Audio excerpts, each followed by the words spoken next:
The galaxy has never known silence. Even in the cold between the stars, the Astronomicon burns, a psychic beacon cutting through the void like a scream stretched across millennia. Yet beneath that guiding light, in the places where the Imperium's shadow grows long, there are whispers. They tell of what happens when a Primarch, those demigod sons of the Emperor, returns from Oblivion. Is it salvation, or is it the shudder of an empire too brittle to bear the weight of its own legends? Each return carries with it the echo of the Great Crusade, the scent of ash from Horus's betrayal, and the eternal question: what role do these figures play in a galaxy that has long since outgrown them, or perhaps never escaped them at all? And before we descend into that story, before we walk with revenants across the battlefields of a dying age, I ask you to remain with me in this journey. Lend your voice to the chorus of remembrance by sharing, subscribing, and carrying this chronicle into the wider void. In doing so, you help ensure that these echoes of the past are not lost in static, but burn brighter with every retelling. The night sky above the Manufactorium hive was never dark. Even when the twin moons of the world dipped beneath the horizon, the air remained painted in a haze of Promethean fires and exhaust. Smoke hung low, the taste of metal on every tongue, the thrum of machinery like a second heartbeat buried in the bones of every worker. Men and women bent under the weight of ceaseless toil, their lives reduced to the rhythm of conveyor lines and the bark of overseers. But something deeper stirred beneath their exhaustion. A silence, unnatural and heavy, had fallen across the vox grills that normally buzzed with orders. For the first time in living memory, the endless static that marked the hive's background was gone. Workers glanced at one another, lips dry, hands trembling, as though the universe itself had paused to draw a breath. In that void of sound, whispers took root. Someone had heard that a god walked once more among men. Another claimed it was not salvation, but judgment. A name was spoken, but in hushed syllables, for fear that even the walls might betray them. The name of a Primarch, a son of the Emperor, thought lost to time and war, now said to stride again beneath the banners of the imperial Aquila. It was impossible, and yet the very impossibility gave it weight. In the Imperium, truth mattered less than faith, and faith was the air these people breathed. The overseers tried to smother it, barking their orders louder, sending servitors with blank faces and twitching limbs to restore order. Yet even the clanking of mechanized bodies could not erase the sense that something vast pressed upon the hive. The silence that had settled across the vox was not the silence of rest, but of anticipation, like the stillness before an orbital bombardment. Every man, woman, and child knew it, though few could give it voice. They felt it in their marrow, a pressure in their skulls, as though the Astronomicon itself pulsed heavier in the heavens above. An old man in the Hab-block chapel fell to his knees before a crumbling statue of the Emperor. His fingers traced the chipped edge of the imperial Aquila carved into the stone, lips moving in prayer. He remembered tales told in his youth, stories smuggled down through generations despite the Ministerium's vigilance. Stories of giants in armor the color of fire or midnight, men who had spoken with thunder in their voices and carried worlds in their hands. To think that one of them might rise again, he wept, his tears cutting channels through the soot on his cheeks. Yet even as he prayed for deliverance, another voice in the shadows muttered that such beings brought only war, that their return meant the hive would burn like so many others before it. The silence broke at last, not with a command, but with a distant roar.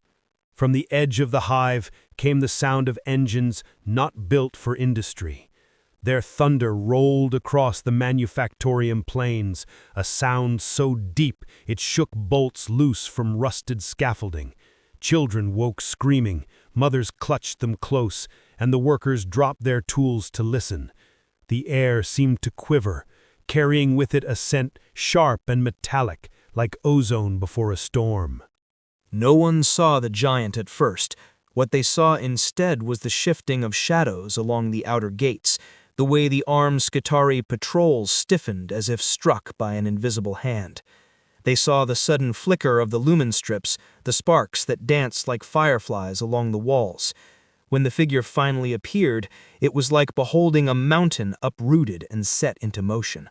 Armor scarred and radiant with age caught the dim light, and though Vox amplifiers failed to render the sound, those who watched swore they heard the faint murmur of a voice, low and resonant, rolling like thunderclouds across the hive. The Primarch had returned, though none dared speak which one. His very presence made names irrelevant. It was as though history itself had stepped forward, breathing, bleeding, real, and the silence shattered not into celebration, but into screams. The first screams did not come from the faithful. They came from the enforcers, men bred to obey without hesitation, their lasguns trembling in their hands as the figure strode nearer. They fired, of course they fired, for what else could they do? Beams of red light lanced into the gloom, striking against armor that bore the scars of wars long forgotten, scars layered over like script upon parchment. Each lasbolt flared, fizzled, and vanished against ceramite older than their world. To the workers watching from the scaffolded galleries, the sight was less battle and more revelation. A man walked unbowed through the fire of mortals, not even raising a hand in reply. It was not defiance, it was disregard, as though their weapons were rain falling useless upon stone. The Primarch's eyes, those who were close enough to see them, were like twin suns dulled beneath storm clouds. They carried no mercy, no cruelty, only weight. The kind of weight that pressed on the soul, that reminded every mortal in his gaze that they were dust and shadow. Some fell to their knees, others tried to flee. Many simply stood frozen, unable to breathe as though their lungs belonged no longer to them but to the will of the being before them. The Skitarii line faltered, their augmented limbs clanking as protocols struggled against instinct. Somewhere deep in the data vaults of their minds, ancient threat algorithms screamed of anomalies beyond containment. Yet they too hesitated, their augmetic optics flickering as if trying to reconcile the impossible with the real. And in that hesitation, the Primarch passed among them. He did not strike, did not speak, not even turn his head to acknowledge the countless eyes upon him. He moved as one walking through a dream, yet every step echoed like thunderclaps in the marrow of the hive. Those who watched remembered details in fragments, for the mind could not contain the whole. One swore the Primarch's armor bore the sigil of a wolf's head, another saw a stylized bird, another nothing but the burnished gold of forgotten heraldry. Memory faltered beneath awe, and even those who stood shoulder to shoulder could not agree on what they had seen. Perhaps it was truth bending, or perhaps their own fear reshaping it. In the Imperium, both explanations held equal weight. Rumors traveled faster than any orbital shuttle. Within hours the tale spread across the hive. A giant had come, a god reborn, a warrior of the Emperor returned from dust. In taverns where workers spent their meager rations of rotgut, the whispers grew louder. Some said this was the moment of deliverance, that the Emperor had sent his son to lead humanity into a new dawn. Others muttered that it was the herald of ruin, that wherever the Primarchs walked, the galaxy drowned in blood. The Adeptus Arbite sealed districts, but even their bastions of law could not contain the tide of rumor. Priests of the Ministorum mounted pulpits, their voices rising with desperate fervor, insisting that nothing had changed, that the Emperor's will was eternal and unshaken. Yet their eyes betrayed them, darting to the doors, to the shadows, as though they too feared the truth in the whispers. Faith wavered not because it broke, but because it bent beneath the weight of possibility. In the upper reaches of the hive, where nobles lived among faded murals of victory and relics looted from 1,000 wars, fear took on a sharper edge. for they understood better than the workers below that the return of a Primarch was not merely a miracle, it was upheaval. Power hoarded over centuries could crumble in an instant if a son of the Emperor claimed it by birthright. The nobles' voices dropped to hushed councils, their feast tables suddenly arenas of fear and calculation. Servants reported seeing lords pale and trembling, drinking too deeply of spiced amasec, whispering names they dared not say aloud. And through it all, the hive itself seemed to hold its breath. Machinery clattered on, but slower, as though even the cogs and gears strained against the tension in the air. The smell of ozone lingered long after the Primarch passed, clinging to walls, to clothes, to skin. Children woke in the night convinced they heard armored footsteps echoing in the streets, though no patrols were sent. Mothers hushed them, though their own hearts raced with the same unspoken fear. The silence before the storm was gone, replaced with the rumble of something far greater. Not yet a storm, but the promise of one. The hive waited, trembling, knowing that once a god walks among mortals, nothing can remain as it was. By dawn, the manufactory hive was no longer the same place it had been. The great stacks still belched their blackened smoke, the servo klaxons still droned their work calls, and yet beneath the routine was a dissonance that no ritual could conceal. Overseers bellowed, but their voices cracked. Workers obeyed, but their hands shook. The image of the figure who had walked through Lastfire unscathed lingered in every eye, haunting each man and woman like the afterimage of a star glimpsed too closely. In the chapel, where the candles burned against walls thick with soot, the sermons of the ministorum grew frantic. A confessor thundered from the pulpit, his voice raw with desperation. He spoke of false prophets, of demonic deception, of the need to cling ever more tightly to the throne. Yet the congregation did not meet his gaze. Their eyes were far away, fixed on something he could not name, but which they had all felt.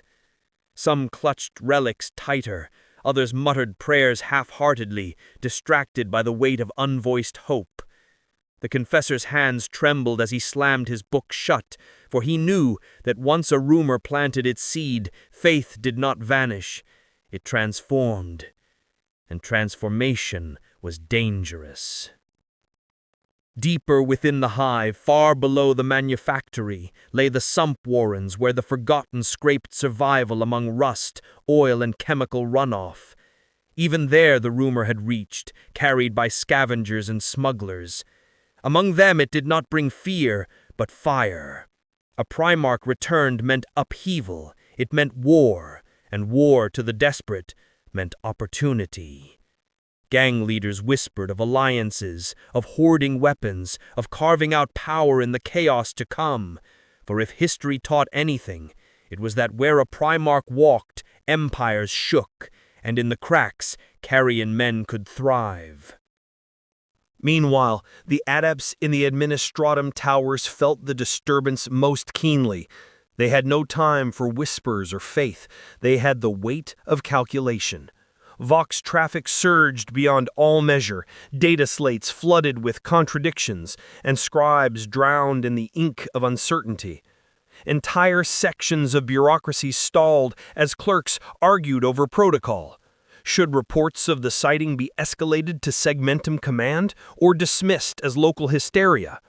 Should resources be allocated for potential rebellion, or should they prepare for pilgrimage?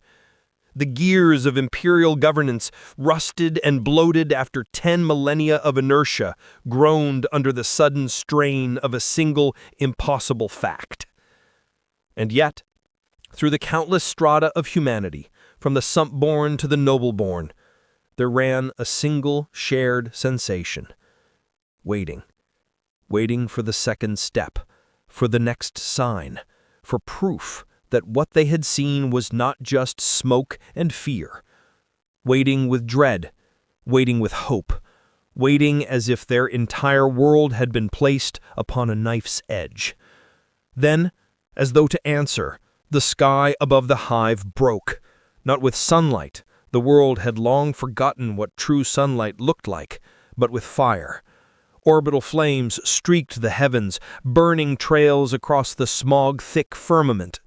The people looked up, breath caught in their throats as dropships pierced the clouds, their hulls scarred by warp travel, their engines screaming with the fury of re-entry. They came not like traders, nor like Imperial Guard reinforcements, but like spears hurled from the heavens.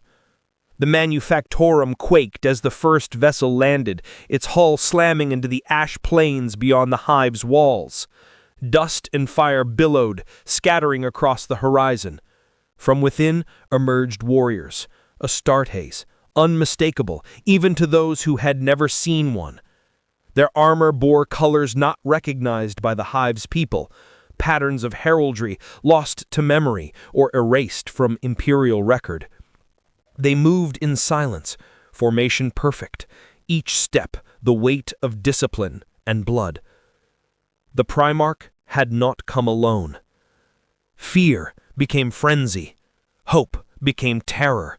For if one son of the Emperor had returned, and he brought his sons with him, then the galaxy itself must tremble. The Astartes moved like phantoms through the haze, their forms towering above the mortals who dared to watch from the battlements. Each warrior was a cathedral of ceramite and gene-wrought muscle, their armor etched with scars that told of battles fought beyond the reach of imperial records. Some bore sigils that flickered recognition in half-remembered catechisms, fragments of Legion heraldry long since erased from the rolls of Terra. Others carried markings that none could name at all, symbols foreign to even the most learned scribes of the Ministorum. To the masses, it did not matter. What mattered was that the impossible had become flesh, and that flesh was clad in power armor. They spread across the ash waste in perfect cohesion, forming a perimeter as their drop ships hissed with cooling metal. Vox chatter flickered faintly in the air, a guttural growl of encrypted transmissions that mortal ears could not pierce. And then, once the circle was drawn, the figure emerged again, the one who had walked through Lasfire as though it were mist. This time, no one doubted. No one mistook him for anything less than what he was. The Primarch descended the ramp like a titan, disguised in the semblance of man, the warriors around him lowering their heads in reverence as he passed. Within the hive, panic rippled through the ranks of authority. The arbitrators armed themselves to the teeth, but their commanders issued no orders to march. The nobles convened emergency councils, but their words were only ash in their mouths. To act against a Primarch was unthinkable, yet to welcome him was equally dangerous. To remain still was paralysis. The Imperium had never provided instruction for this moment. It was a contradiction written into its very bones. The Primarchs were both myth and history, exalted and condemned, saints and traitors. Which one stood before them now, no man could say, for the Primarch's name still carried only in whispers, if at all. In the Manufactoria, the workers could not tear their eyes away. For generations they had labored without question, their faith sustained by statues, by relics, by images of giants that had once walked beside humanity. Now one of those giants had returned. Some fell to their knees, arms raised in praise, voices cracking into hymns they did not remember learning. Others recoiled, clutching their children, convinced this was no angel but a demon wearing the mask of one. Both reactions were prayers, and both were heard by the smoke-filled sky. The Primarch did not address them. He did not raise a hand or voice command. His gaze swept across the hive like a searchlight of judgment, as though he were measuring, weighing, deciding what this world would mean in the shape of his return. His silence was heavier than any declaration, for silence left the people to fill the void themselves, and their imaginations birthed truths sharper than steel. That night, the hive did not sleep. Not in the sump warrens where gangs gathered weapons beneath flickering lumen strips. Not in the spires where nobles sent desperate astropathic pleas to Terra, praying for guidance that might never come. Not in the manufactoria, where whispers kept workers awake long after their shifts ended, speaking of war, of glory, of annihilation. Every soul waited for the next step, the next movement of the god who had returned from Oblivion. And when morning came, it was not the Primarch who spoke, but the thunder of banners unfurling. His sons had planted them in the ash outside the hive, their colors snapping in the acrid wind, their emblems burning like icons against the smoke. It was not merely a landing, it was a declaration. Something vast had begun, and no one, whether lord, priest, or slave, could pretend the galaxy would remain unchanged. The silence before the storm was over. The storm itself had come. The message reached Terra in fragments, carried through the Imperium by astropathic screams that burned their senders hollow.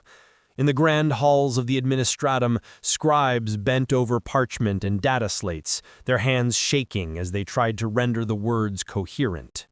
The phrases bled together, half song, half madness. A Primarch, banners planted, sons in his shadow. Every report contradicted the next, yet each carried the same undeniable kernel. Something impossible had happened. And in the center of the Imperium's heart, where silence had not existed for 10,000 years, silence fell. The High Lords convened in the echoing chambers of power, their voices brittle as glass. Here were the masters of humanity, custodians of bureaucracy vast enough to choke the stars, and yet not one of them could speak with certainty. The return of a Primarch should have been salvation, yet every memory of the heresy burned as warning. What if the giant who walked again was no loyal son, but a shadow in borrowed flesh? What if his arrival fractured loyalties more deeply than they already were?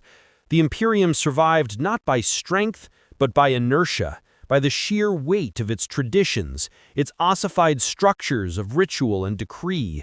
To shake those foundations was to invite collapse. Even the custodian guard, golden sentinels of the throne, felt the shift ripple through their unyielding discipline.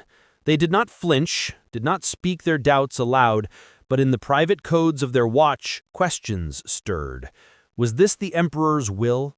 Had the master of mankind, silent for 10,000 years, allowed his son to walk again among mortals?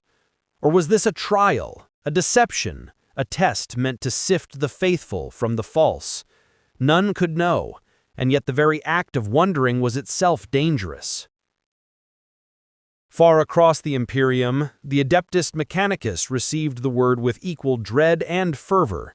On Mars, the Fabricator General convened with his magi, their voices rasping through vox filters heavy with static.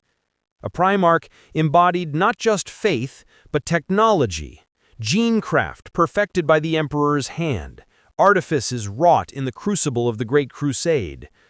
To lay eyes upon such a being was to witness a living relic of the Omnissiah.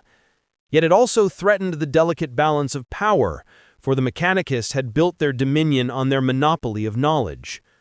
If a Primarch claimed authority over them, would they resist or kneel as if before the machine god himself? But it was in the Astra Militarum that the return struck deepest. Entire generations of soldiers had been raised on the memory of heroes they had never known, taught to recite names from the annals of the heresy without context or hope of meeting such titans. Now, commanders whispered in war rooms lit by hololithic displays. What did it mean to fight alongside a Primarch again? Was this salvation for the Guard, or the death of their autonomy? For if a son of the Emperor took the field, every mortal general would be nothing more than dust in his shadow. Meanwhile, on the world where the Primarch had landed, the foundations of governance buckled visibly.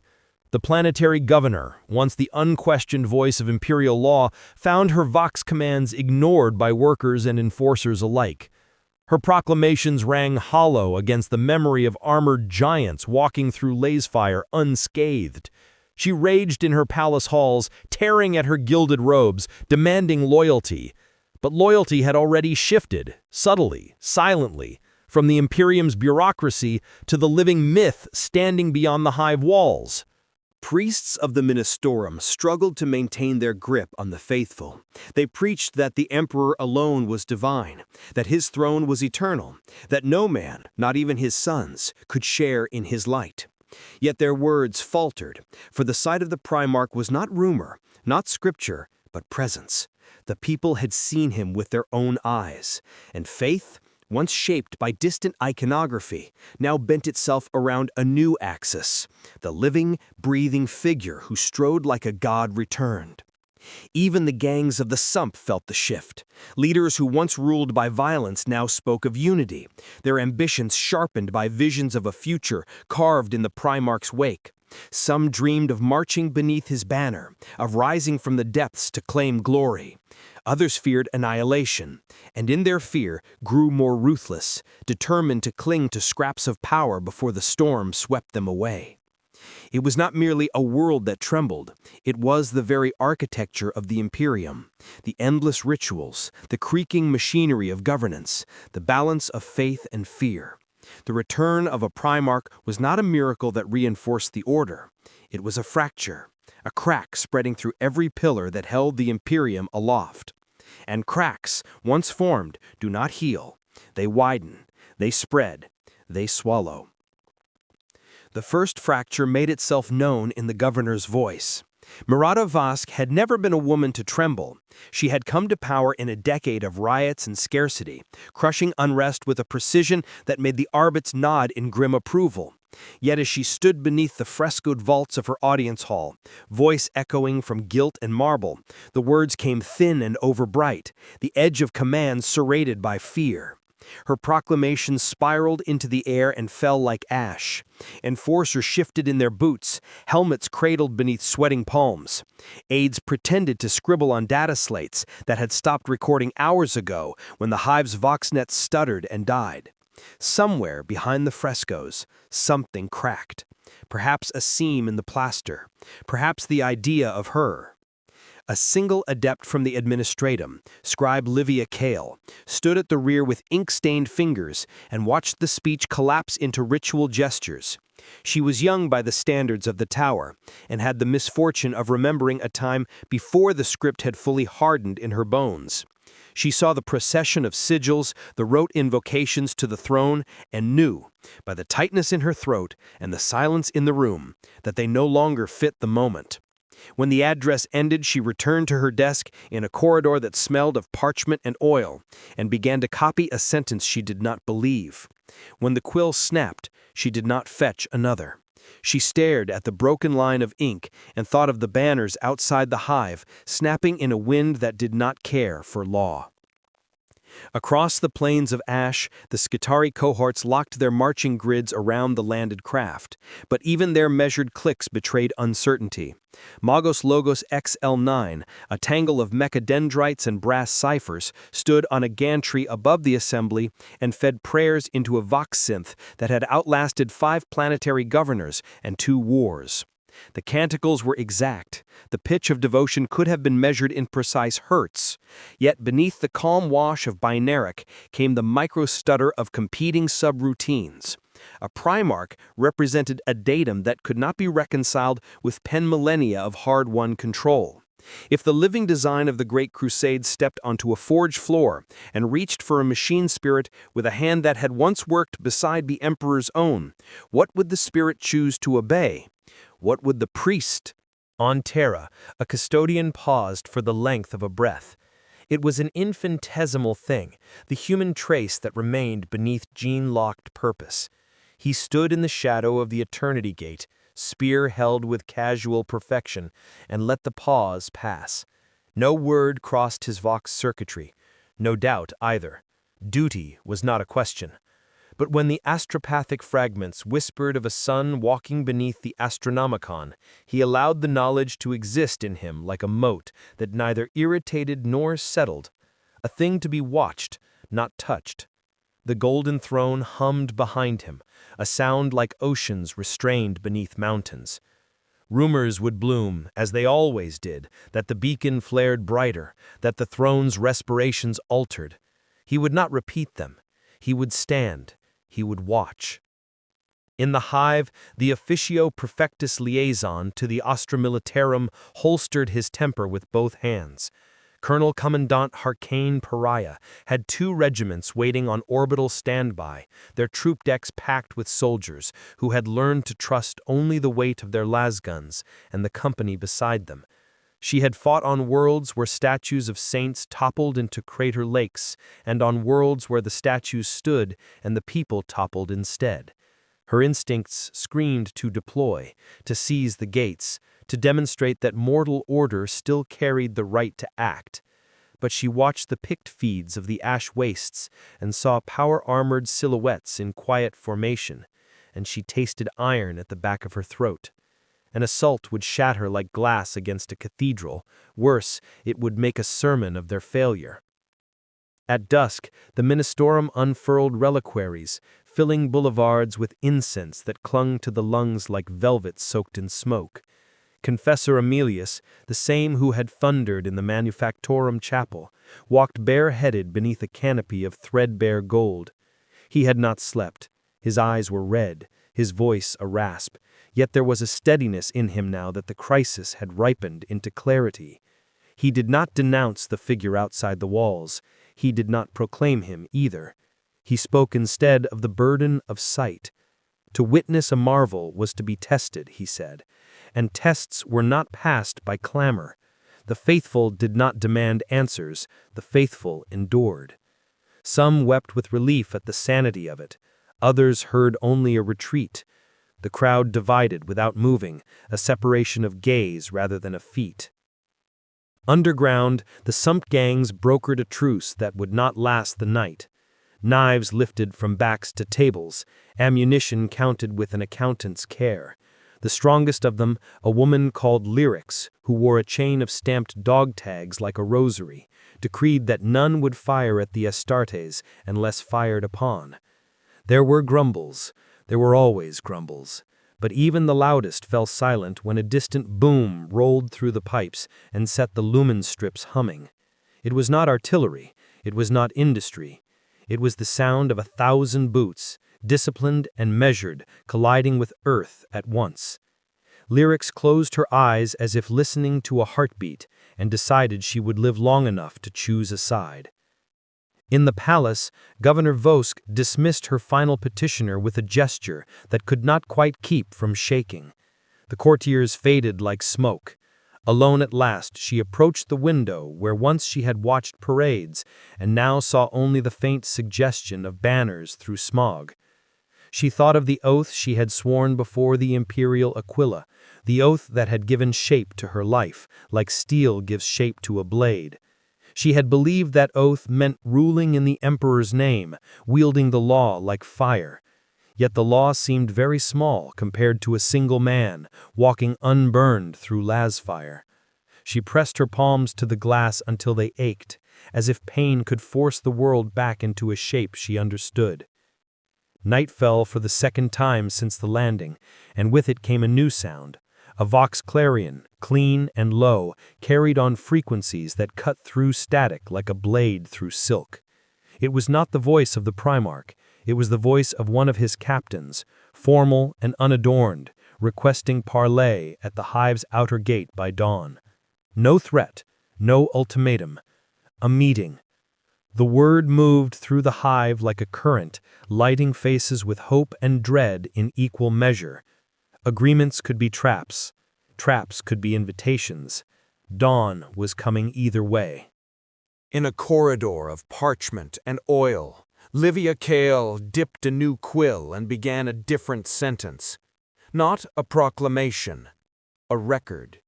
She wrote the word parley and let the ink sink into the page until the letters looked carved, not written. Across the ash wastes, banners breathed in time with the wind. Inside the hive, lungs did the same.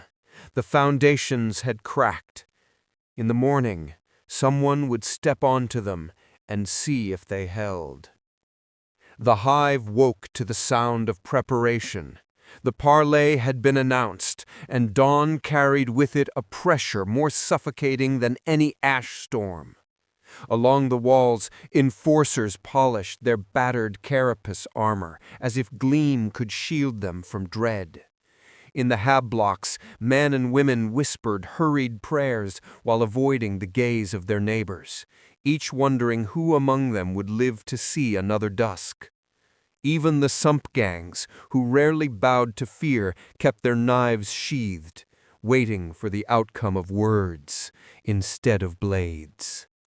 At the gates, the chosen envoys gathered. Governor Vosk stood in robes heavy with dust, her skin pale beneath powder meant to project authority. Flanking her were Ministorum clerics clutching censers, a delegation of Mechanicus adepts with vox chants already spilling from their throats, and a colonel commandant of the Astra Militarum who wore her uniform like a blade unsheathed. None trusted the others. All knew this meeting might be their last. The banners outside the walls hung motionless in the stale wind as the Astartes advanced. Not charging, not threatening, simply walking.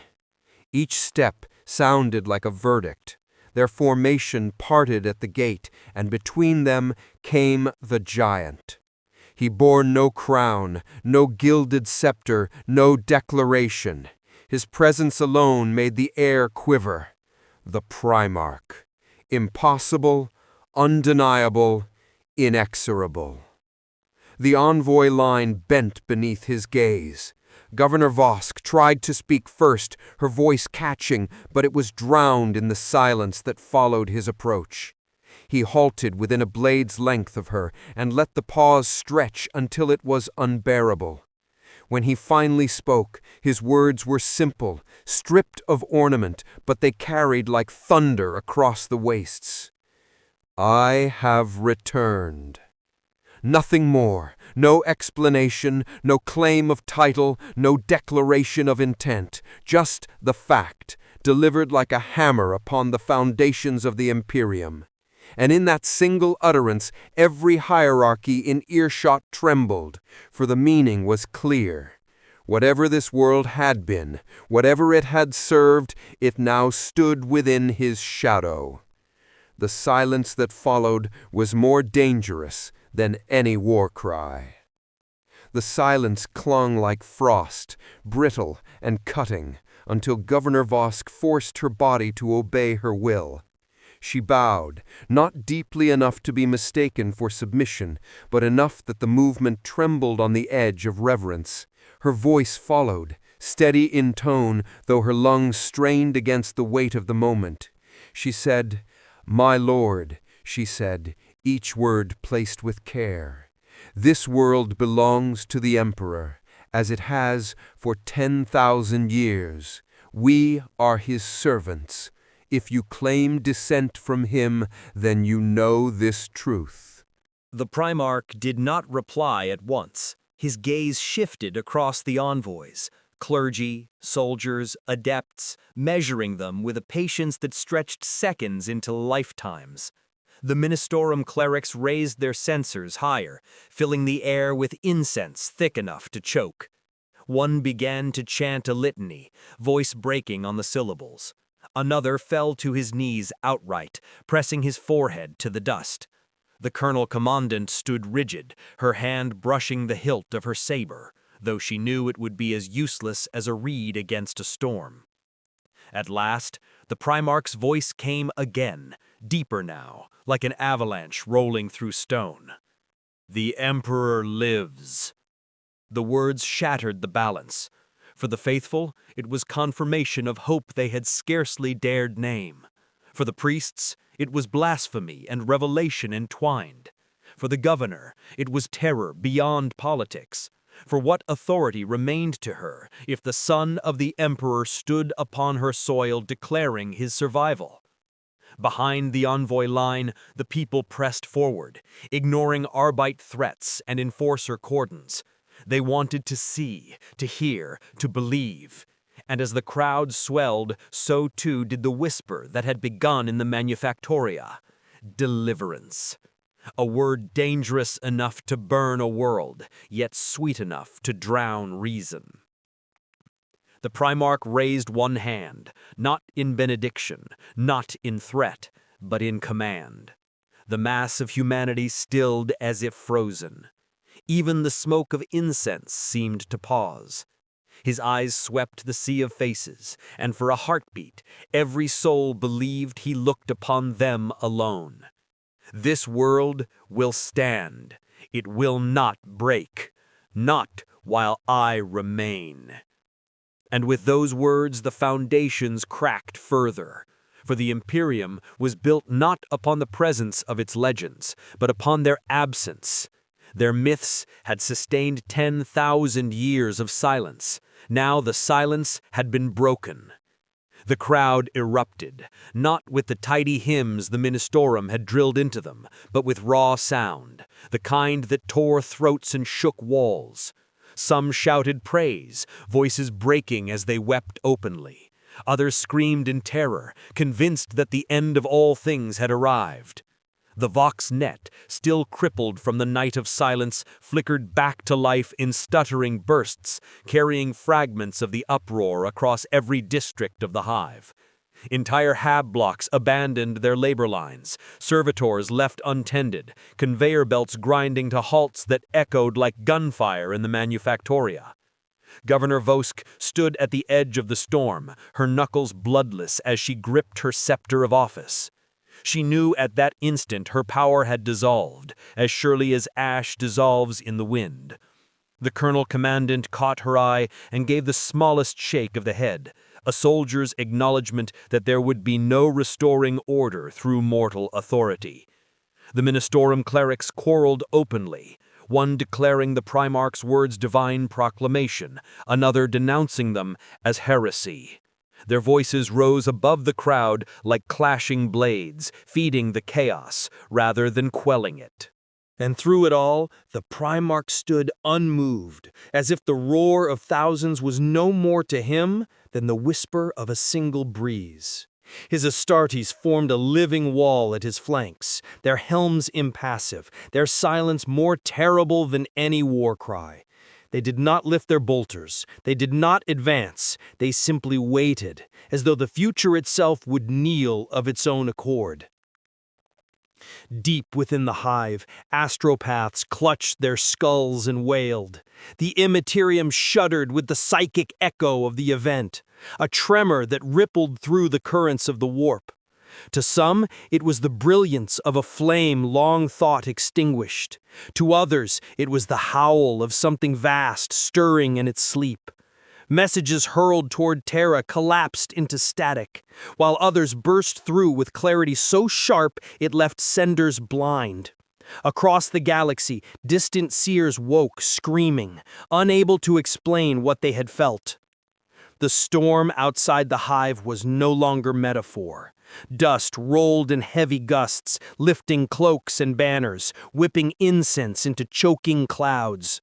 The people pressed forward, desperate to touch the armored giant, to brush even the edge of his shadow. The Astartes shifted their stances at last, bolters lowering a fraction. The threat was wordless, but unmistakable. The crowd froze again, torn between worship and fear, salvation and annihilation. And then the Primarch moved. Only a single step, yet it carried more weight than armies. He turned his gaze not to the governor, not to the priests, but to the people themselves. His voice rose one final time, carrying over wind and stone. "You are not forgotten." The words cleaved through doubt, through terror, through 10,000 years of silence.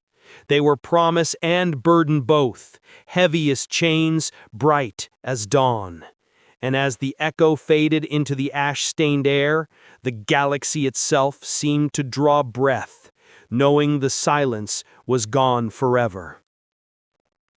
The words clung to the hive like smoke that would not disperse. "You are not forgotten." They lingered in alleys and manufactoria halls, whispered in the sump warrens, carved into walls with trembling hands with stolen knives.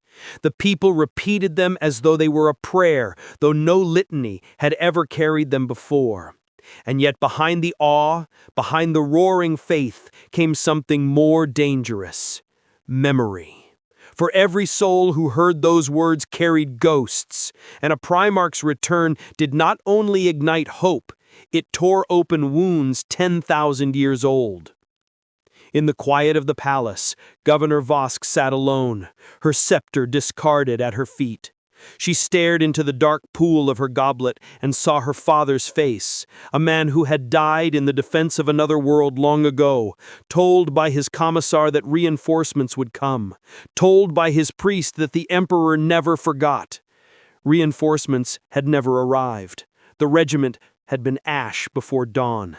Now, hearing a Primarch speak those same words, she felt the old grief surge like a tide. Was it comfort? Was it mockery? She could not tell.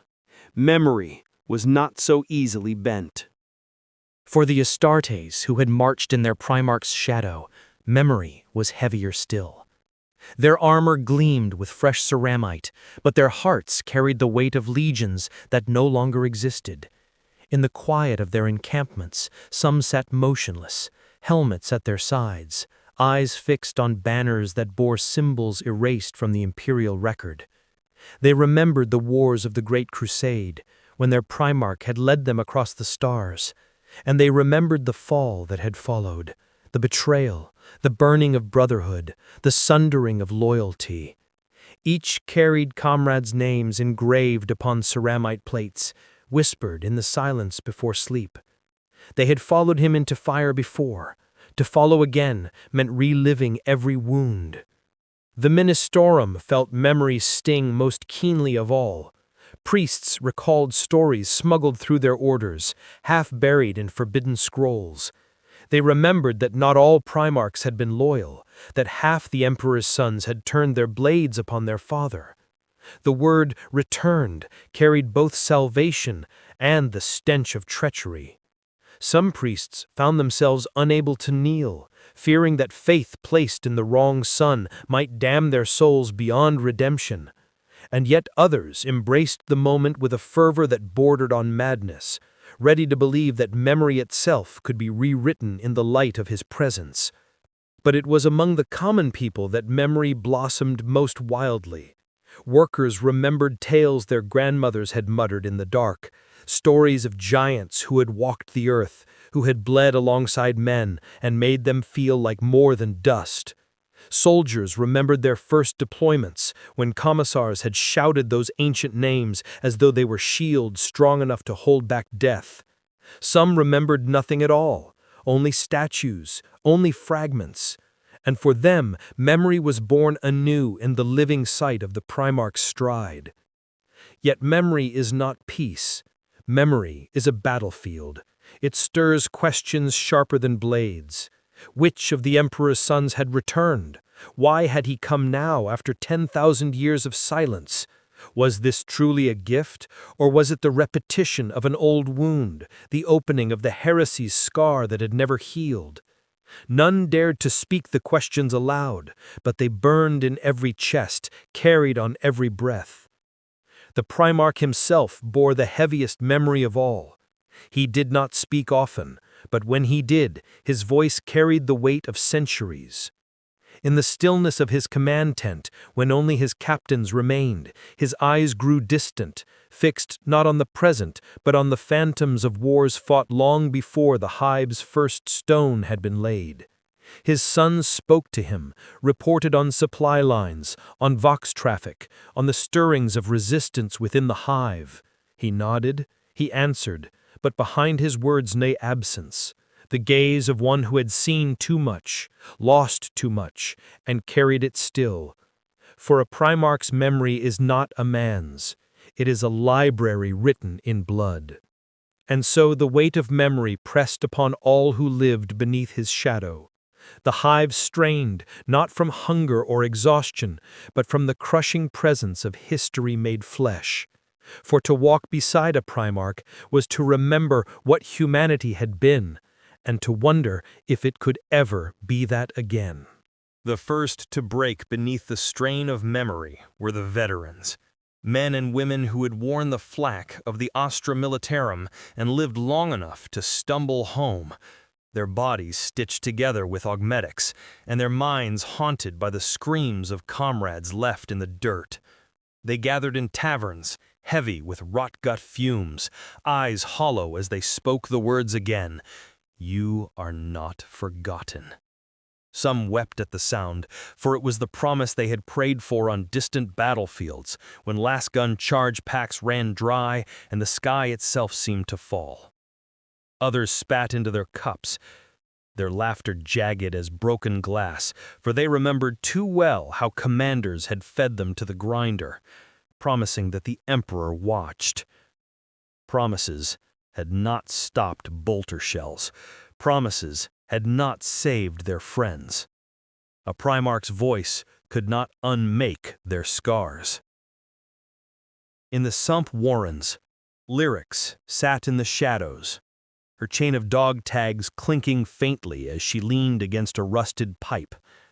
Each tag bore a name, scavenged from corpses washed into the underhive during forgotten wars. They were her trophies, but also her rosary, a memory she refused to release. When she heard the words carried down by smugglers and thieves, she traced the names with a scarred finger and whispered them aloud. If the Primarch spoke truth, then perhaps they had not been forgotten. Yet her voice cracked when she reached the last name, one she had never known but kept all the same. She pressed it to her lips and wondered if memory could ever be lifted from her shoulders, or if it only grew heavier. The Mechanicus, too, felt memory gnaw at their cogitators. Megos Logos X9 replayed ancient fragments of data, half-corrupted archives from the days of the Great Crusade. He watched grainy picts of the Primarchs striding beside the Emperor, their visors glinting in sunlight lost to history. The images degraded into static as he watched, yet the impression lingered. The omniscious sons had walked as exemplars of perfection. Now one stood again, scarred and real. His augmetic mind parsed probabilities, seeking to reconcile the ideal with the present. The machine demanded precision. Memory offered none. In the spire palaces, nobles unearthed relics locked away for generations, tarnished medallions bearing legion sigils, frescoes painted over with safer symbols, data slates encoded with names forbidden to speak. They had preserved these tokens in secrecy, not out of reverence, but out of fear, reminders of what ambition had wrought in the heresy. Now, staring at them anew, they debated whether to burn them or brandish them as proof of loyalty. Memory weighed heavier than politics, and politics was all they had ever known. Among the people, children carried the memory of their elders as stories. Wide-eyed, they painted crude images of giants on hive walls, their chalk lines glowing under lumen strips. They asked their mothers if the Primarch would bring bread, if he would drive away the gangs, if he would make the sky clean. Their innocence was memory too, a reminder of what had been lost long before the return. Their questions cut sharper than the doubts of priests, for they laid bare the fragile hope that memory might not just bind wounds, but heal them. And at the center of it all, the Primarch remained silent. He did not walk the hive often, but when he did, every step was a collision of past and present. The veterans saluted through tears, the priests trembled, the nobles bowed with trembling spines. He acknowledged none of it, His gaze seemed fixed on a horizon that only he could see, a battlefield mapped across centuries, where every face and every death still lived in the endless halls of his memory. The weight pressed down upon the hive until even its stone seemed to groan.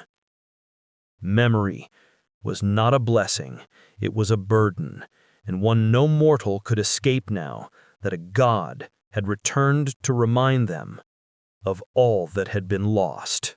The first riots began not from hunger nor from rage, but from remembrance. In the lower habs, where walls dripped with condensation and the stench of chem smoke never lifted, a gathering of workers tried to raise hymns to the Primarch's name. They sang not the sanctioned canticles of the Ministorum, but fragments of songs their grandmothers had whispered. Songs of the Great Crusade, songs of victory beneath banners long torn down. Priests rushed to silence them, declaring the words heretical, demanding they bow to the emperor alone. But memory is a fire, and fire does not listen to commands. When the priest struck one man for refusing to quiet his voice, the crowd erupted. Rocks were hurled, pipes wrenched from walls, and within moments the hab block was a battlefield. The Arbites stormed in, black-armored enforcers of imperial law, their shock mauls crackling as they beat back the singers. Blood streaked the stone floors, bodies dragged into the open, where children screamed at the sight. Yet even in defeat, the crowd cried out the forbidden hymns louder, voices ragged but unbroken. To remember was to resist, and their memory had become sharper than fear. Above, in the spire chambers, Governor Vosk received the reports with clenched fists. Each riot, each whispered chant, each refusal to obey chipped at her authority. She thought again of her father's regiment, sacrificed in vain, and she felt bitterness coil in her gut. The Primarch's words, "You are not forgotten," did not comfort her. They mocked her. For she had lived her life knowing only that the Imperium forgets all, grinding mortals into dust. For the first time, she wondered whether loyalty to Terra had been nothing but a chain, and that thought alone terrified her more than any blade. The Colonel Commandant, Harcane Pyria, tried to keep her soldiers steady, but even among the guard, memory stirred unrest. Men who had bled on a dozen worlds began to mutter that if a Primarch fought beside them, perhaps their lives would mean more than fuel for las guns. Others recalled the names of traitor legions, of worlds burned by those same titans, and wondered if the cycle was beginning again. Loyalty fractured in whispers long before it fractured in action. In the camp of the Astartes, the silence was heavier than iron. The warriors spoke little, but when they removed their helms, their faces betrayed the storm within. They remembered the heresy with a clarity no mortal could bear. They remembered the moment when brothers had turned, when trust had curdled into betrayal, when the galaxy had drowned in fire. To march again behind their Gene Father was to reopen those scars, to wonder if history would repeat itself, if memory was not a warning but a prophecy. Some polished their bolters in silence, the clink of metal against stone the only sound. Others prayed, though none could say to whom. And the Primarch? He listened, not to words, but to the weight of memory pressing upon all who stood beneath his shadow. His silence was not ignorance, it was judgment. And in that silence, the hive understood that memory was not a chain to the past. It was a blade, and it would cut again. The blade cut first in dreams. Across the hive, sleep became a battlefield. Veterans woke screaming, their minds dragged back to trenches filled with fire and the stench of promethium. Workers saw visions of giants striding across ruined landscapes, their banners trailing like torn wings. Even children tossed and wept, crying out names they had never heard while awake. The psychers hidden in the population suffered worst of all. Some clawed their own faces bloody to silence voices that were not theirs, while others burned out in sudden flares of psychic fire, their bodies collapsing into husks.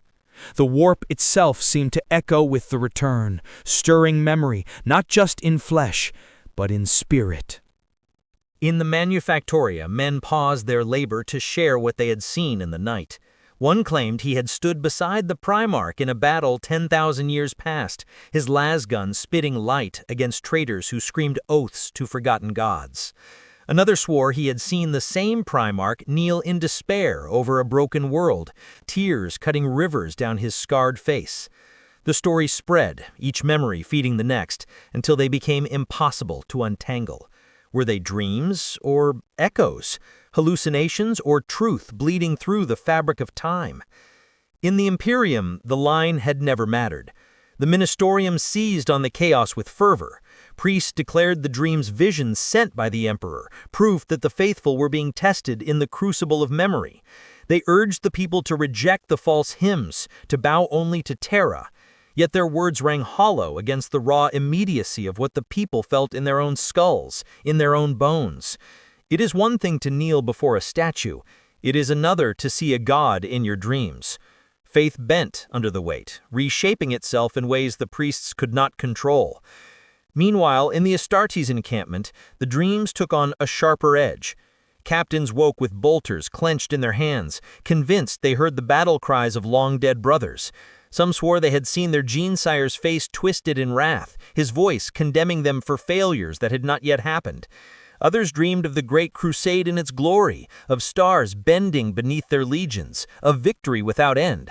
Memory and prophecy intertwined until even superhuman warriors questioned the ground beneath their boots.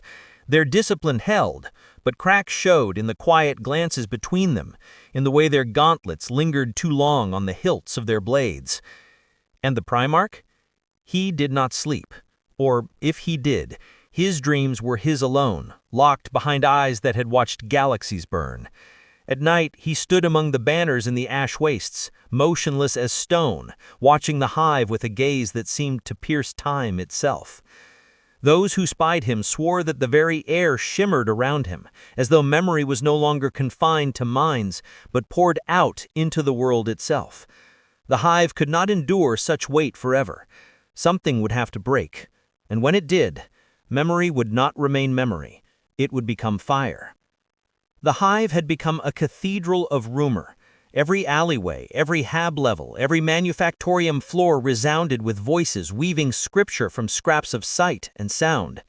Words that had once been prayers to the distant throne now bent toward the living figure beyond the walls, reshaped into chants, whispered like secrets but swelling louder with each day. The Ministerium fought to drown them out with sanctioned litanies, but incense and ritual could not smother the wildfire of belief once it had found air. Faith no longer belonged to priests. It belonged to the people, and the people were writing a new liturgy with every breath. They said the Primarch's steps left no imprint on the ash, for the earth itself would not dare weigh him down. They said his voice could be heard in the silence of prayer, that mothers rocking their infants felt the tremor of his words beneath their ribs. They said the Astronomicon flared brighter in the nights since his return, though Astropath screamed in agony when pressed for confirmation. None of it could be proven. None of it mattered. In the Imperium, rumor was truth once enough mouths shaped it into a hymn. The Ministorum tried to adapt. Confessor Emilius, his eyes hollow from sleepless nights, began to preach that the Primarch's presence was a test sent by the Emperor, a crucible to refine the faithful. He did not call the giant divine, but he no longer dared call him false. Others in the priesthood went further, their fear mutating into devotion. They proclaimed openly that the Emperor had awakened through his son, that the golden throne no longer imprisoned him, but empowered him to walk once more among his children. Such words spread like blood in water, and the ecclesiarchy could not silence them fast enough. On Terra, the high lords quarreled until their voices broke, the councils ringing with accusations of heresy and treason. Some demanded an inquisitorial purge of the world where the Primarch had risen, to sever contagion before it spread. Others argued that to move against him was to risk civil war on a scale unseen since the heresy. And in the shadow of the throne, the custodian guard remained unmoving, their silence a judgment sharper than any blade. Meanwhile, among the people, liturgies turned into processions. In the sump warrens, gangs laid aside their arms to march with candles stolen from shrines, chanting songs older than the hive itself. In the manufactoria, workers carved the Primarch's silhouette into steel plates, holding them aloft as makeshift icons. Children etched his name into soot-stained walls, though each spelled it differently, as if the very letters were too fluid for certainty. No one asked which Primarch he was. To name him was to confine him. To leave him unnamed was to let him become every son, every savior, every dream of deliverance ever denied. But the most dangerous liturgy was the one whispered in secret, passed from ear to ear like contraband. It claimed that the emperor was dying upon the golden throne, that his strength had waned until only fragments of his will remained. It claimed that through those fragments he had cast his son back into the galaxy, not as salvation, but as a sentinel, a last desperate gambit to keep the Astronomicon burning. Priests denounced it as heresy, inquisitors promised death for speaking it. And yet it spread, because in its shadowed words lay a terrible logic that no amount of denial could erase. Rumor had become liturgy. Liturgy had become truth, and truth was now a weapon, sharper than any bolter, heavier than any chain. The people of the hive had found a new faith, and it no longer belonged to Terra. Scribe Livia Kale listened more than she wrote now. On her desk lay stacks of parchment heavy with failed drafts, each one an attempt to fix the moment into the neat shapes the administratum preferred. None would do. The phrases rejected the grid of her training and spilled into the margins like floodwater. In the end, she began to record only what people said as they said it, voice after voice, catalogued without judgment. A manufactorum matron swore she had seen the banners outside give off heat as if lit from within, warming her palms when she lifted them in prayer. A sump child claimed the hive's rats had stopped gnawing at night, as if listening. A Scutarius, optics dimmed by reverence he would not admit, whispered that his auspex registered a pressure wave whenever the Primarch turned his head, a measurable devotion in the very air. Livia knew none of it would pass muster in a report bound to Terra. She wrote it anyway, aware that some truths survived not by approval, but by accumulation. Magus Logus X9 altered his canticles by fractions. The machine god, the omnisia, the sacred chain of transmission, none of that changed. Yet between prescribed lines he threaded micron-length pauses, a near-silent acknowledgement inserted where no auditor could condemn him and no faithful could miss it. When the vox choirs rose from the forge altars, their harmony carried an undertone like a distant engine, all but inaudible, unmistakable once heard. The adepts around him followed without being instructed, their macadambrites stilled at the same point in the hymn, their optics dimming in unison. It was not rebellion, it was recognition, the way a well-tuned machine makes room for a new gear that meshes without grinding. Confessor Emilius walked among processions with ash on his brow, blessing and warning in the same gesture. He had begun to carry no book at all, only a strip of cloth torn from an old banner and knotted around his wrist. When pilgrims pressed him, "Is he awake? Is this the last dawn before judgment?" he answered with a litany of questions rather than proclamations, the old catechisms inverted into mirrors. What do you do with sight? What will you build with it that you could not build with silence? Some wept, relieved to be treated as souls rather than a crowd. Others accused him of cowardice, saying the age for riddles had passed. He accepted both judgments and kept walking, smoke rising in ribbons from censers that smelled like a memory of rain. On the ramparts at dusk, Colonel Commandant Harkane Perea watched the ash plains pulse with candlelight. The pilgrim lines had lengthened into rivers that forked and braided, guided by unspoken rules that prevented the crush from turning fatal. The Astartes stood as mile markers in that flow, motionless, immense, guardians or wardens, depending on the prayer in a given chest. Perea's vox crackled with reports of isolated clashes in the lower levels, of arbates crushed between opposing litanies, of gangs rearming after brief truces dissolved under the weight of too many rumors in too little air. She kept her regiments in orbit, steel held in reserve, not from fear, but from clarity. Marching now would write doctrine in blood she might never scrub clean. She waited, jaw set, eyes fixed on a point where a banner snapped with a rhythm not entirely explained by wind. Lyrics threaded the crowd with her chain of tags hidden beneath a patched coat, the dog metal cool against her collarbone. The procession around her hummed with a psalm that had no origin and too many authors, a psalm of the unnamed. She did not sing. She counted steps, the way she had counted ammo and exits for years, and at the 1,000th step she looked up and saw him on a rise of fused slag, no dais, no altar, merely elevated ground.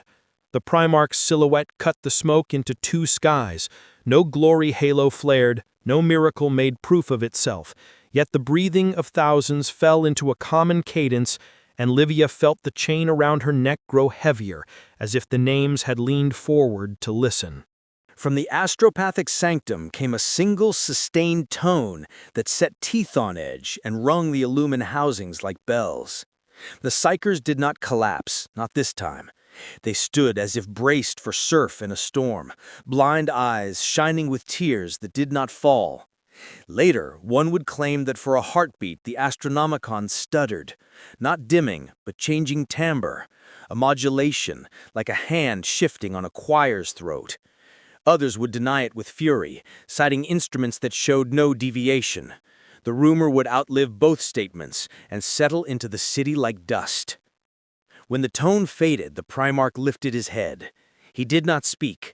He seemed to listen, as if the hive itself had posed a question too intricate for a mortal tongue. The wind moved through banners. The crowd swayed and murmured. Somewhere in the manufactoria, a klaxon wailed and choked into silence. Livia Kale, pressed into the throng with her ink-stained fingers clenched, felt the answer rise in her chest before she knew its shape. It was not a word. It was a readiness, a collective flinch toward making. For the first time since the landing, the liturgy felt less like worship and more like work to be done. A figure stepped from the Primarch's right, a captain by his bearing, helm in the crook of one arm, scars like fault lines across a face made for war. His voice carried without augmentation, iron scraped against stone. "Choose what you will build," he said. "Prayer alone does not hold walls." The sentence did not contradict any creed, did not anoint or dethrone. It only reoriented the crowd from the sky to their own hands. In that pivot, 100 arguments were born, and with them 100 plans. A woman near Ledorix began to organize water carriers, barking orders with a labor boss's economy. A Mechanicus adept marked out a path for pilgrims that spared the weakest a climb that would have broken them. A child returned home to draw the Primarch's outline on a door, not as a shrine, but as a sign for the lost to find shelter. Above the rise, the Primarch watched, without praise or censure. If rumor sought divinity, he offered a task.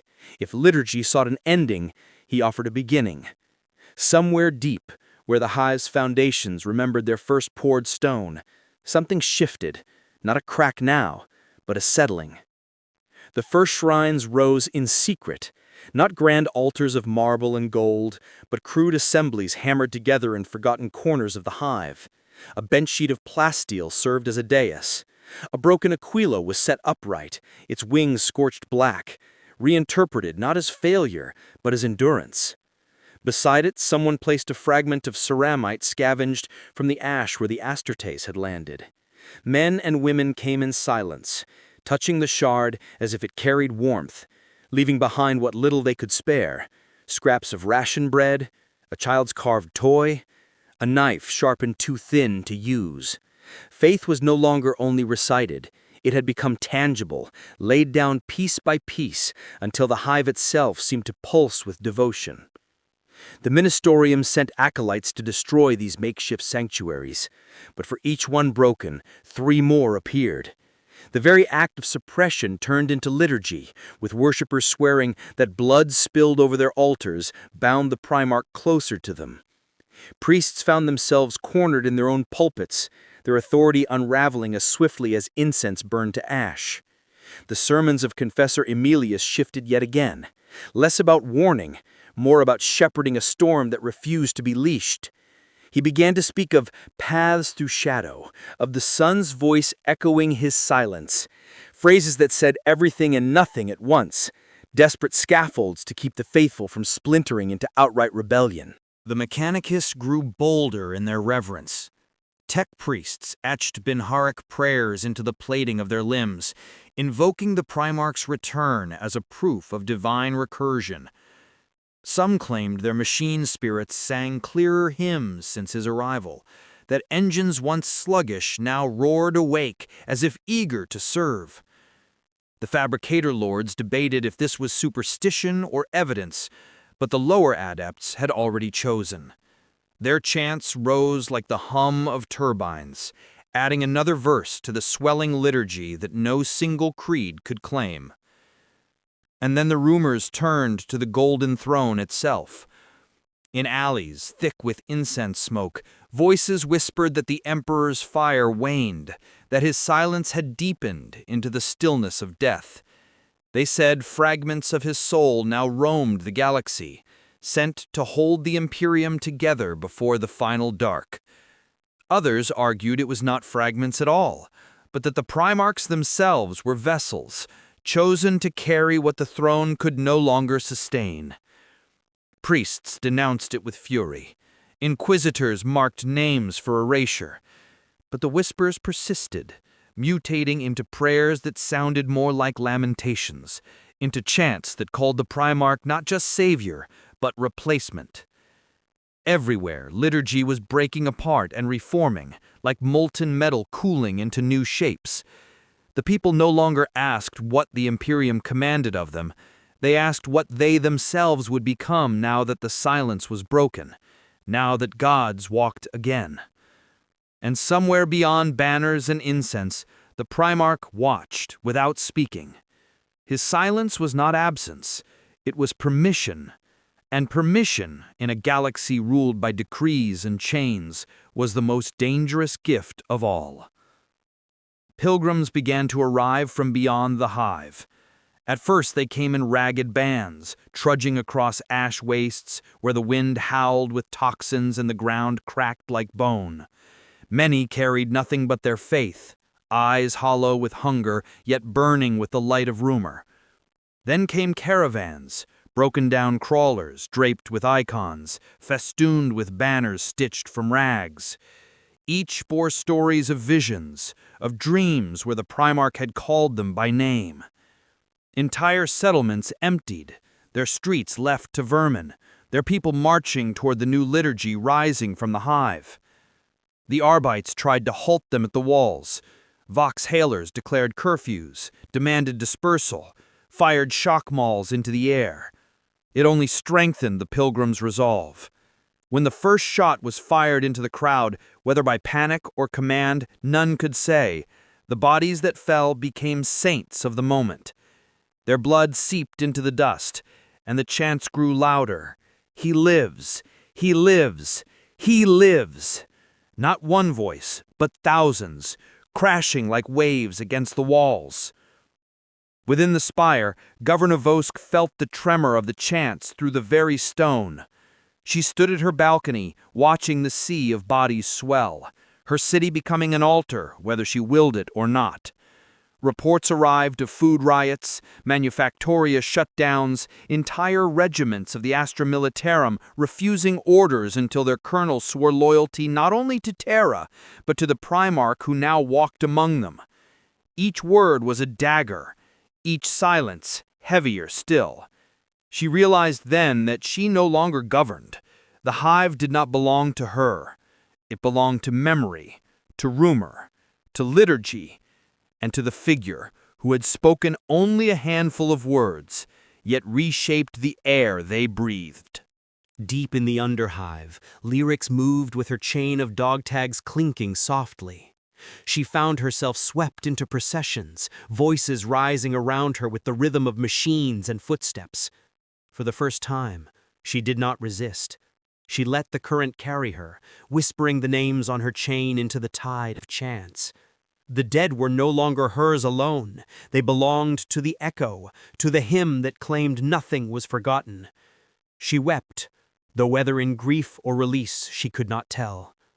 Above it all, the Primarch stood on the slag rise once more, his silhouette vast against the burning horizon.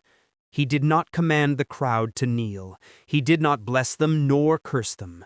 His gaze stretched beyond the hive, beyond the pilgrims, beyond even the world. When he finally spoke, the words were not thunder.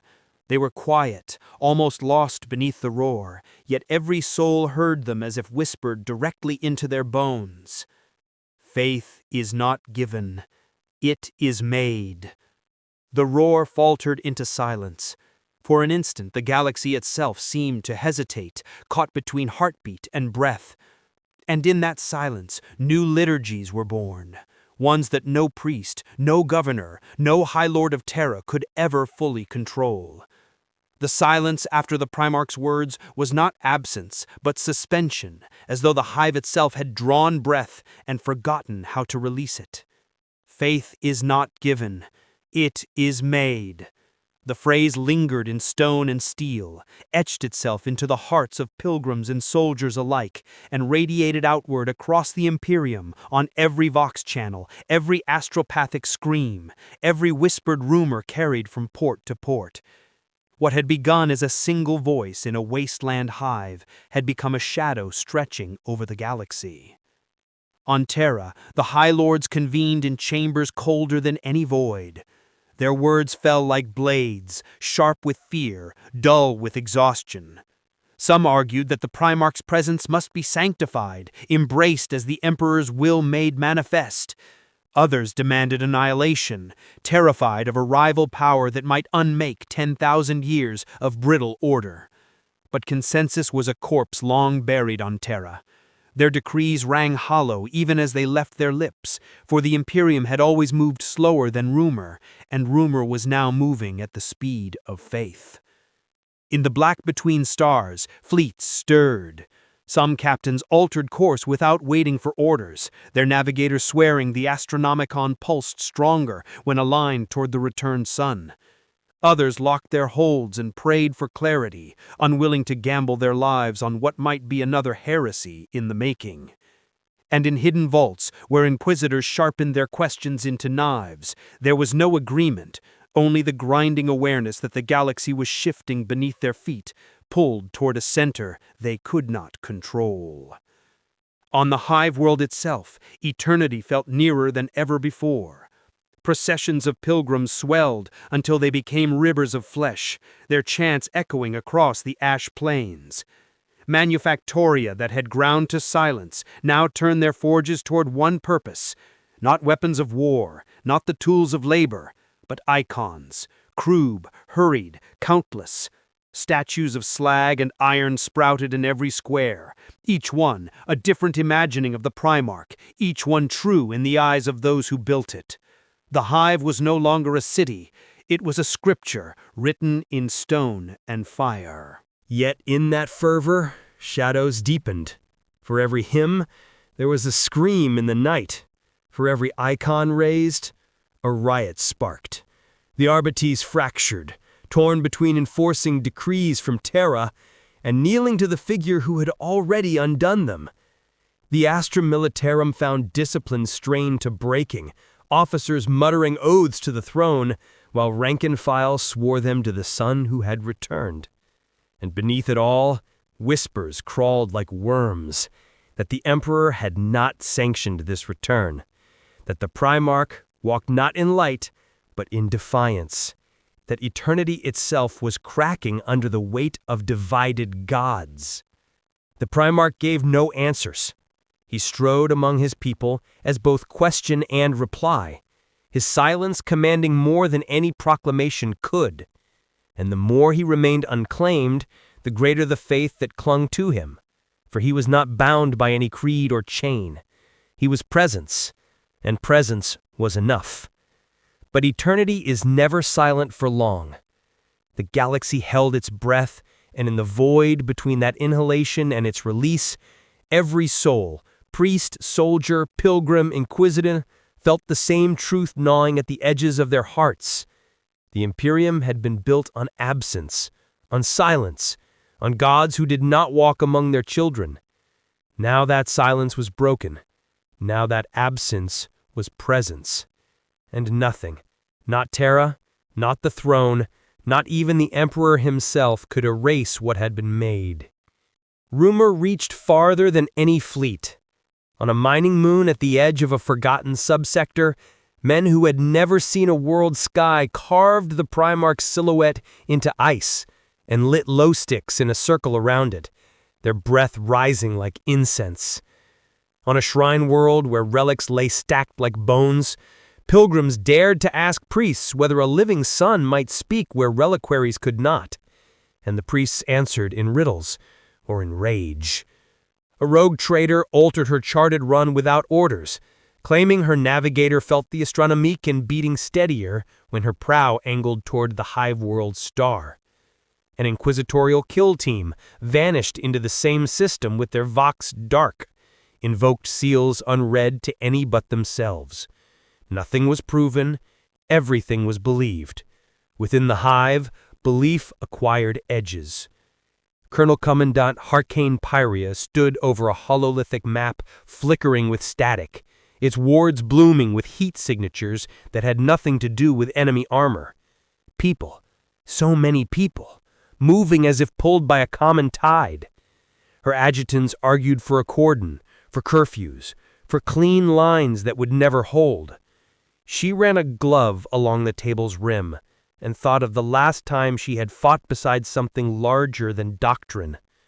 The way morale had turned from a rationed commodity into a contagion that infected even the dying. She keyed her vox and ordered ration drops into the pilgrim lines, not out of sentiment, but because hunger breeds panic faster than fear. When a junior officer protested that charity was not a mandate of the guard, she replied that collapse was not a mandate either, and cut the channel before the boy's pride could dig him deeper. Scribe Livia Cale no longer pretended her pages were reports. They were witnesses. She wrote standing now, hunched over a crate in the shadow of a shrine hammered from scrap. Her ink froze in mid-stroke as a child pressed a crumb of bread into her palm and whispered that he had saved it for the Primarch, and would she give it to him since you were closer? She promised what she could not promise, and watched the boy vanish into a forest of knees. When she looked down again, she found she had drawn not letters, but the outline of a gauntlet, plates overlapping like verses. She did not correct it. Some truths arrive as images, and only afterwards accept translation. Lyrics moved with the processions and found that crowds, like gangs, possessed leaders, whether they knew it or not. An old woman with a voice that carried without effort had begun to direct the wounded to a makeshift aid station beneath a collapsed gantry. A young adept had turned a broken crawler into a water cistern, its hoses snaking across the ash like veins. Lyrics added herself where utility was thin and necessity loudest, cuffing a pair of knife-quick hands away from the cistern, stationing 3 sump brawlers where the crush threatened children. Setting a rhythm with her palm against a rusted drum so the line breathed in unison. Her chain of tags thudded against her sternum with each beat, a pendulum marking time in the only currency the hive understood: bodies in motion, bodies at rest. Magos Logos XL9 calibrated auspex arrays to measure not faith, no instrument could hold that, but the harmonics of human voices at scale. He logged shifts in frequency as the chants moved from petition to declaration, from hear us to we will. He sent the data up lattice to Mars, sealed as a study in atmospheric residence, knowing it would be opened by eyes that saw heresy in anything unpredicted and utility in anything repeatable. He tried, for a sliver of a human second, to imagine the Omnisea's hand shaping a galaxy through modulation alone, a symphony conducted in the key of rumor. He stopped himself, inserted a corrective prayer into his audit trail, and proceeded. Confessor Emilius found himself drawn toward the slag rise without plan. He had resisted spectacle all his life, preaching that salvation lay in the small fidelity of a swept floor and a kept oath. Yet when he crested the rise and stood at the Primarch's flank, far enough not to presume, close enough to see, he understood that fidelity could be scale-blind. The giant's presence did not erase the small, it gathered it like a tide lifting every boat at once. He bowed his head and waited for a word that did not come, and in the quiet learned again the grammar of silence. Night bled into a dawn thick with smoke and breath, and beyond the crowded plain the horizon flashed with a color that did not belong to this world's palette. A Vox officer near Pyria swore and threw a pict onto the table, a flare blooming in high orbit, a signature with teeth. It could have been pirates drawn by the promise of plundered devotion. It could have been a Xenos raiding force tasting opportunity. It could have been nothing more than debris tearing itself bright on the atmosphere. She did not gamble. Orders raced to gun batteries slumbering under dust, to void shield relays that had never been tested under love's weight. She did not ask the Primarch's leave. Doctrine could share a field with legend, but it could not abdicate. The first distant thunderheads of re-entry peeled the sky. Pilgrims pointed, their awe curdled into a fear as pure as water. The Astartes turned as one, not toward the crowd, but toward the heavens, helms angling like a line of sundials marking the same hour. The Primarch did not move. He stood as a fulcrum while the hive swung around him. When finally he lifted his gaze to the new fire, the banners behind him answered with a snap that sounded like punctuation. Livia's hand found a crumb of bread the boy had given her. She did not know why she kept it until that moment when the sky split and the crowd surged, and she understood that to be close to the Primarch was not to stand beside a statue, but inside a story that demanded offering. She tucked the bread against the shard of ceramide on the nearest shrine and whispered the only thing that felt equal to the distance between mortal and myth. "Remember us while we make you." On Terra, a custodian at the Eternity Gate allowed himself the smallest exhale as new astropathic harmonics scratched across his inner ear, a pattern like footfalls receding or approaching, meaningless to him, vital to someone else. The Golden Throne kept its ocean sound. The Astronomicon burned. Whether brighter or merely perceived as such, none present would dare to certify. The sky's wound widened, shapes formed in the fire. The pilgrim's psalms turned to a single note that had no word. Pyria planted her boots, lifted her chin, and prepared to meet whatever fell. Beside the slag rise, Lyrix's drumbeat steadied into a march.